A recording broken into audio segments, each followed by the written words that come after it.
Hello everybody, Super Duper Boy here, and today I'm doing my review of Star Wars Episode 9, The Rise of Skywalker.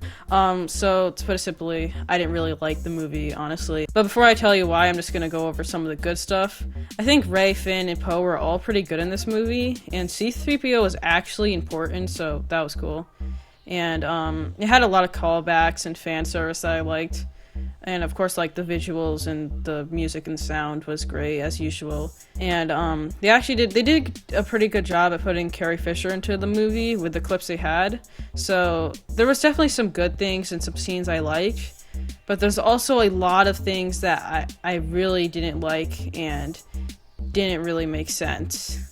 The movie has like multiple surprise moments, and most of them just bring up more questions than answered. It's kind of hard to describe it without spoilers, but there's like a new technology in the movie that makes literally no sense based off what we know from like in the Star Wars universe. There's so many plot points and things that aren't explained, and as a side note, seeing Finn shoot down like lots of stormtroopers completely destroys his arc in The Force Awakens. And another problem is a lot of things that I was expecting to be good just kind of disappointed. Like the Knights of Ren, for example, they were first shown in The Force Awakens, and I hope that this movie would give us some like information on them, but I personally found them uninteresting. It feels like they were put into this movie because they had to be shown after being teased in The Force Awakens.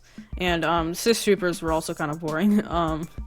And the final space battle was something I was actually excited for because it has a bunch of ships in it, but like the hundreds of Star Destroyers don't really do much. They just kind of sit there and do nothing. It's just like there's a lot to see, but like the battle isn't as big as it should be. Again, my biggest problem is that just a lot of new things come out of nowhere in this film, and it's annoying that so much of the stuff will probably just be like explained in some prequel comic. We shouldn't have to have like extra comics to understand what's happening. And also, like, the new characters I think are kind of bad. They're all either replacements of pre-existing characters or just kind of boring.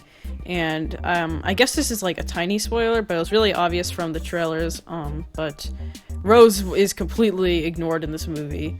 I think that she got less than like a minute of screen time. She was replaced by this new character named Janna, and now they're both kind of mad, but if I had to pick one to be in the movie, I would choose Rose. I do think there was one decent new character, and it was some like First Order General guy, but the problem with him is that he's a replacement for General Hux. I was hoping they would make Hux intimidating again, but he was honestly treated even worse than he was in The Last Jedi. The lightsaber battles in this movie, they did some interesting things with the duels actually, like some kind of cool stuff happened during the fights, but at the same time, the actual like saber clashing wasn't that great because there was a lot of shots that were like close up, and it was hard to tell what's going on. And I've seen fan films with like faster pace, better choreography. But the duels weren't that bad. Now, of course, I gotta talk about Palpatine, the returning character in this movie. He was actually alright. I think he was pretty cool in this movie. He did a really like cool thing, but there was also a thing he did that was kind of stupid, but I definitely liked him. It's just fun to see him on screen. I didn't mention yet, but Rey is so like Rey is really overpowered. There's some things she does that no other Jedi has ever done. Though the movie has some good things in it, it's just all overshadowed by like confusing plot holes and totally ridiculous stuff that just doesn't make sense. So that like ruins the film for me. So I give this movie a 4.5 out of 10. It's my least favorite Star Wars movie by a lot. I've never walked out of a Star Wars movie unsatisfied, like even with The Last Jedi. So yeah, that's basically all I have to say. Thank you all so much for watching this video, and I'll see you all next time. Peace out.